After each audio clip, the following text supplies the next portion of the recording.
Baiklah, beberapa intisari pemikiran daripada Ki Hajar Dewantara yang bisa saya simpulkan. Di antaranya adalah yang pertama ada sistem Among, di mana sistem ini menurut Ki Hajar Dewantara memiliki 3 prinsip utama yang dikenal dengan istilah Tringa, yaitu prinsip ini bertujuan untuk menciptakan pendidikan dengan 3 aspek, yaitu kognitif, afektif, dan psikomotorik. Yang pertama adalah atau yang pertama mengerti atau memahami.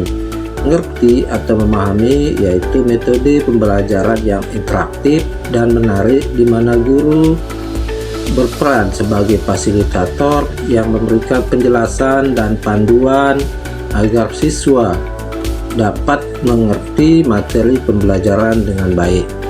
Yang kedua adalah ngerasa atau merasakan.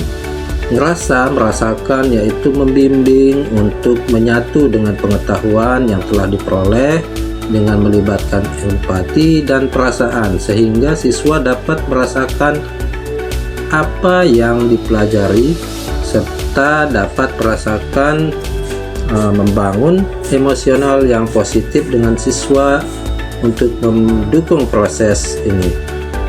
Yang ketiga adalah ngelakoni atau melakukan. Melakukan diarahkan untuk melakukan praktik langsung dari apa yang telah dipelajari, baik melalui tugas, proyek, maupun kegiatan ekstrakurikuler yang menguatkan pemahaman dan keterampilan.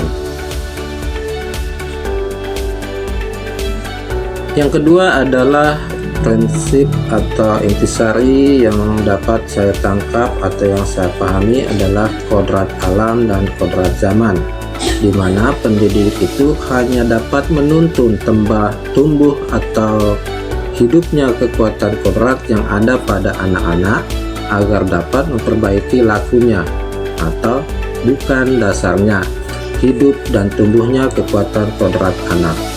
Mendidik dengan memperhatikan minat dan bakat murid serta selaras dengan perubahan zaman. Pengaruh dari luar tetap harus disaring dengan tetap mengutamakan kearifan lokal sosial budaya Indonesia. Jadi oleh sebab itu, isi dan irama yang dimaksudkan oleh Ki Hajar Dewantara adalah muatan atau konten pengetahuan yang diadopsi sejatinya tidak bertentangan dengan nilai-nilai kemanusiaan dan konteks sosial budaya yang ada di Indonesia, karena kekuatan sosial budaya Indonesia yang beragam dapat menjadi kekuatan kodrat alam dan zaman dalam membentuk atau mendidik serta menuntun kekuatan kodrat anak. Intisari yang ketiga adalah trikon. Yang pertama adalah continue, di mana pengembangan yang dilakukan harus berkesinambungan, dilakukan secara terus-menerus dengan perencanaan yang baik serta dilakukan dengan rencana yang matang.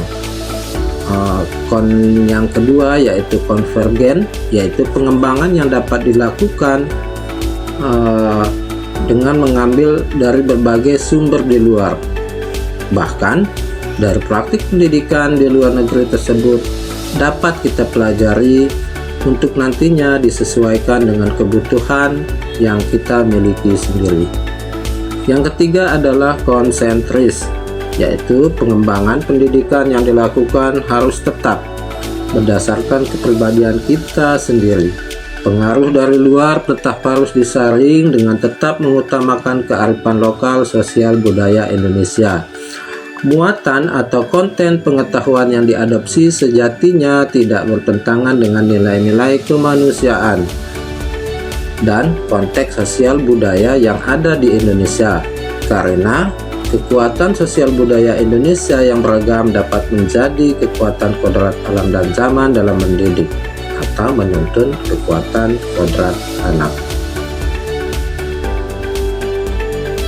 Ki Hajar Dewantara juga berprinsip bahwa ada tripusat pendidikan, di mana tripusat pendidikan ini melalui kolaborasi antara keluarga, sekolah, dan masyarakat dalam mendidik generasi penerus bangsa sebagai langkah nyata dalam menghadirkan perubahan substansial dalam dunia pendidikan Indonesia.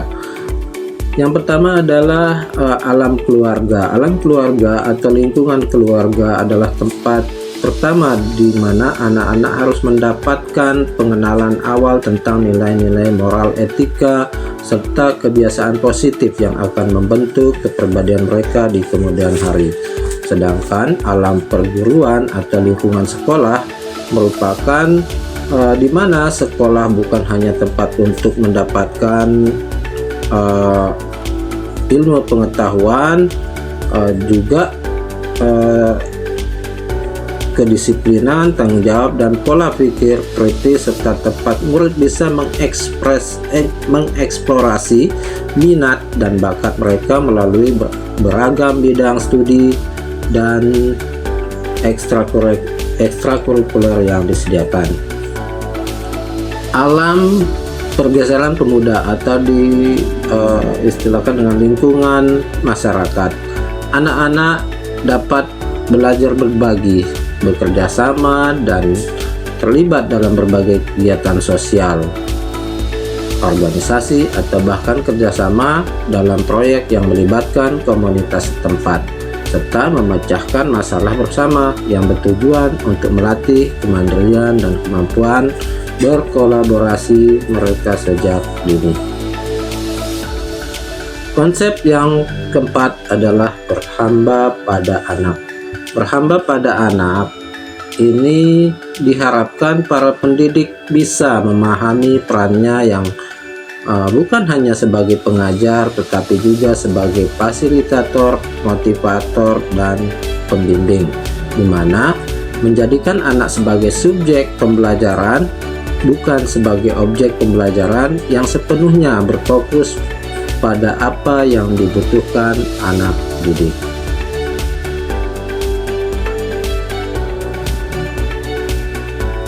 Yang selanjutnya adalah budi pekerti, di mana Ki Hajar Dewantara menjelaskan bahwa budi pekerti atau watak atau karakter merupakan perpaduan antara gerak, pikiran, perasaan, dan kehendak atau kemampuan sehingga menimbulkan tenaga.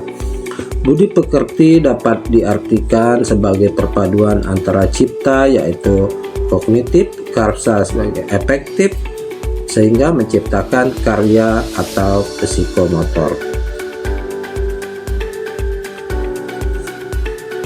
Konsep selanjutnya adalah di mana bermain merupakan atau adalah kodrat anak. Ki Hajar Dewantara dalam pendidikan halaman 241 mengungkapkan bahwa pendidikan harus memahami bahwa kodrat anak adalah bermain, sehingga pembelajaran bisa diintegrasikan dengan bermain sambil belajar atau belajar sambil bermain.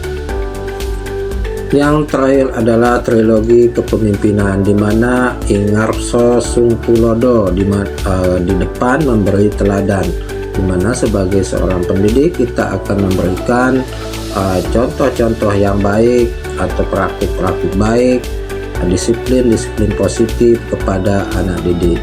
Yang kedua adalah Ing Madya Mangunkarso, di mana pendidik sebagai yang tugasnya penuntun di tengah yaitu membangun semangat dan motivasi dan berikan kemauan kepada siswa.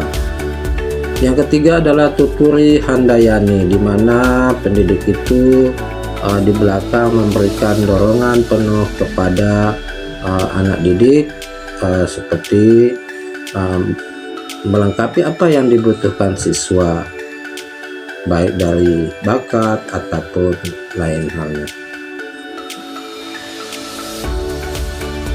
Lalu apa refleksi dari pengetahuan dan pengalaman baru yang saya dapatkan? Alhamdulillah, sebelum saya mengikuti program pendidikan calon guru penggerak ini, di mana dalam praktik pembelajaran yang dulunya ya seperti yang saya pahami, banyak saya pribadi melakukan proses pembelajaran teacher center atau berpusat kepada guru, di mana hanya mentransfer ilmu pengetahuan dan terkadang memberikan hukuman hanya sebagai alasan untuk mendisiplinkan siswa. Selain itu juga dalam kegiatan pembelajaran saya terbelenggu pada kriteria ketuntasan minimal atau KKM, di mana juga guru menganggap kebutuhan siswa adalah sama. Namun setelah saya melakukan pengembangan atau peningkatan kompetensi mandiri, baik secara daring ataupun luring, serta mengikuti pendidikan program guru penggerak ini, ternyata saya memahami bahwa pembelajaran itu harus berpusat pada murid, di mana guru hanya sebagai fasilitator. Yang kedua, saya memahami juga pengembangan keterampilan abad ke-21, abad 21 atau 4.0, pemahaman karakter murid, yaitu kita harus memahami karakter murid bagaimana sebelum menyusun program pembelajaran. Yang ketiga dan selanjutnya adalah menuntun budi pekerti. Menuntun budi pekerti dan berkolaborasi. Sedangkan proses pembelajaran dan suasana kelas yang mencerminkan pemikiran Ki Hajar Dewantara secara konkret sesuai dengan konteks lokal sosial budaya di sekolah saya, yaitu pembelajaran yang berpusat pada murid. Saya sudah pun dan akan terus melakukan pembelajaran yang aktif, kreatif, efektif, menyenangkan, yang mengutamakan kebutuhan siswa, di mana saya akan berperan sebagai fasilitator dan penuntun.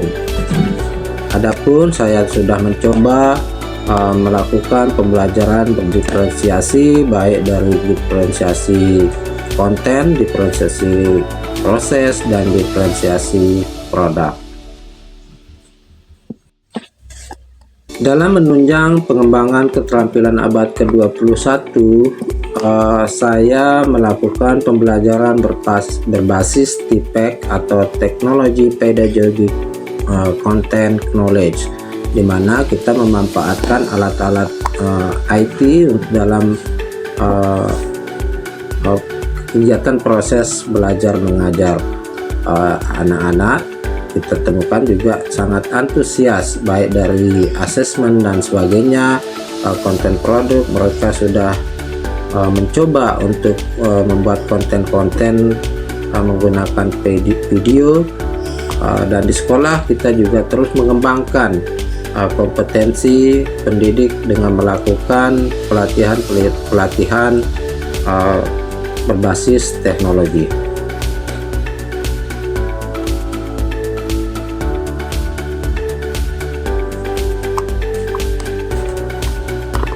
Untuk melestarikan budaya sesuai dengan culture budaya tempat, di mana di sana kita bisa mengambil beberapa nilai seperti nilai gotong royong dan sebagainya.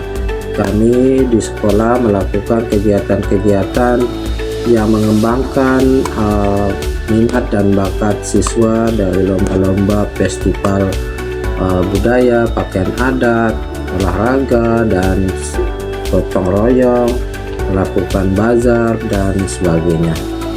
Kolaborasi di masyarakat, kami melestarikan budaya, salah satu budaya ngejot, yaitu bekerjasama dengan wali murid untuk memfasilitasi anak-anak atau membimbing anak-anak dalam menyajikan sajian-sajian kuliner budaya yang akan nanti diselenggarakan di sekolah.